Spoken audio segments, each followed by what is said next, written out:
They were from New Hampshire.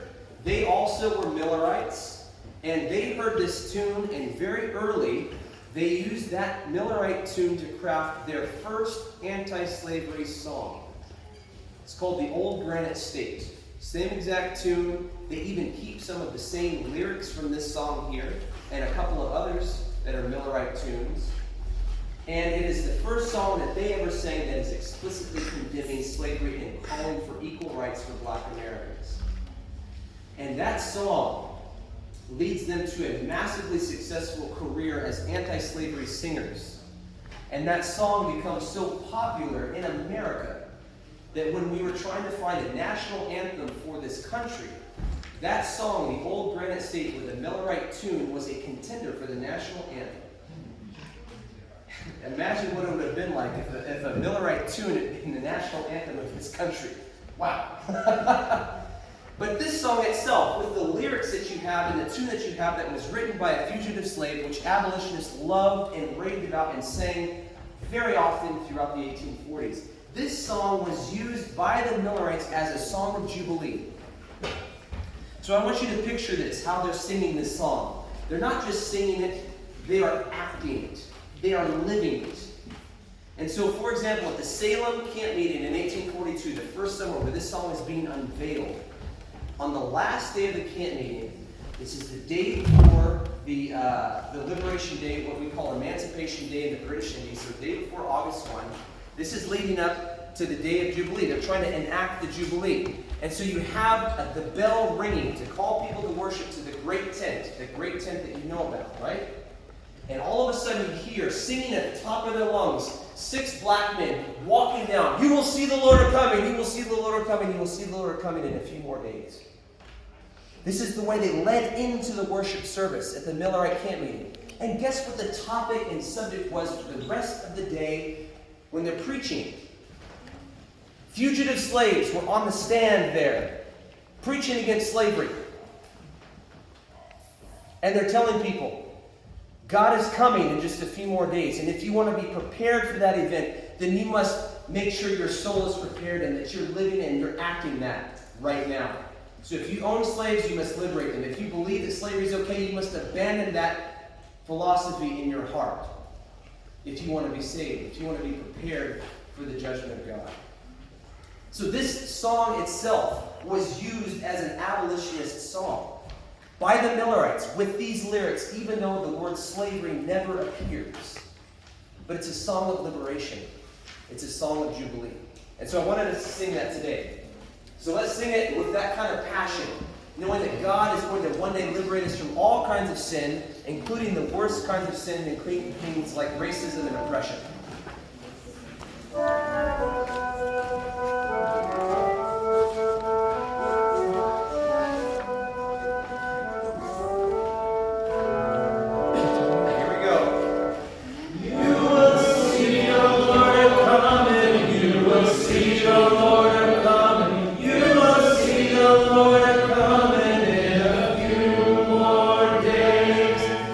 Hear the band of music.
of people.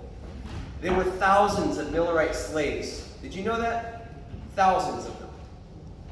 Imagine what it was like for one of them to experience a great disappointment. This was not just Christ not coming. This means you are not liberated. That means you wake up the next day in the fields picking cotton with a whip on your back. Imagine what it was like for those kinds of people as we sing this last verse. And I know we're tired, but put your soul into this last verse in particular. Think about it. We're shouting our sufferings over. Think about that, what that was like for different groups of people. It's moving. Can we pick it up just a little bit faster too? Then we'll shout our sufferings over. Then we'll shout our sufferings over. Then we'll shout our sufferings over in a few more days. Hear the band of music, hear the band of music, hear the band of music, which is sounding through the air. Amen. Thank you very much. Jonathan's going to lead us in another one. So, following that same theme, I want you to notice, just for you will see your Lord a-coming, one of the most powerful elements of this song is its lack of resolution. Mm-hmm. The final note does not resolve the chorus. It leaves it hanging. And that is a crucial point because the anticipation continues until the moment Jesus appears. And in that light, we're going to go to number 23. So, you heard, you will see your Lord coming is actually from 1842. Well, in 1844, Joseph Bates is still doing missionary work, preparing the world for Jesus to come. And in February and March, he and his friend Heman Gurney, who is known as the Singing Blacksmith, are going down into Maryland, which is a slave-holding state. Now, this was a very brazen thing to do because Millerites were known all through the South as abolitionists. Everyone knew that, and because of that, they were facing great hostility. You can read some of Bates's memoirs. It's a very fascinating time, but there were numerous occasions where they were threatened with being run out of town on a rail and where they were rejected in different places. But everywhere they were going, they were spreading the message of Jesus' soon return. And I want you to think about what it was like to be in one of those southern states for slaveholders and slaves as well. Because there was no sitting together in church. That didn't happen. If you were a slave, you would be lucky if you were allowed to stand around the perimeter of the church. But when Joseph Bates was presenting and Heman Gurney was leading out and singing, this particular song, I'm a Pilgrim, struck a crucial chord with one elderly slave. We don't know his name, we just know the story. After the meeting was concluded, he came up to Joseph Bates and Heman Gurney and said, I have to have that song. I have to have that song. But there was a problem because they only had one copy of the song. But the slave was even more persistent. He said, I will give you $0.25 for this song. Now, for someone who is a slave, this was probably as much money as he'd made in his entire life for that song. And so, realizing how earnest that he was to have this song, Heman Gurney actually sat out and copied it out for him by hand so that he was able to have it there. But with that, you will see your Lord a-coming expectation. There is this incredible sense of not being home yet. And this was very much true in the South, and we talked about slavery and all of the pain that was there. But in a general sense as well, for all of our pioneers, we've talked this past afternoon about the loss that many of them experienced. The children that they lost, the lives that they lost, the possessions that they gave up, all of these things taught them that they were not owners in this earth. This is not the place where they had their vested interests. They're pilgrims, strangers. Following Hebrews 11, we recognize that we have a home. It's coming. It's not here yet. And until then, we recognize that we have a journey before us. And so as we're singing this song, I want you to think about this because it has in the song that yearning that is there. Every Millerite song had it. That yearning for the better place that comes when Jesus returns.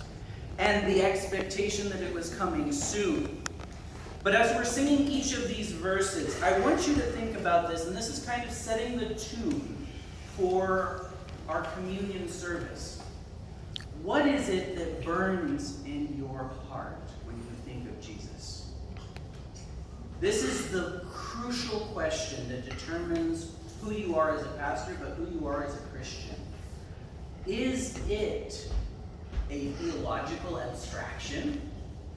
Is it a doctrine that we adhere to? Or is it a yearning for the home that we know is being prepared for us, where we will see our Jesus face to face? So as we're singing this song, I want you to put yourself in that position of someone who is heart tired of this world, who is longing for a better place, and who can't wait for Jesus to come. Let's sing these verses here.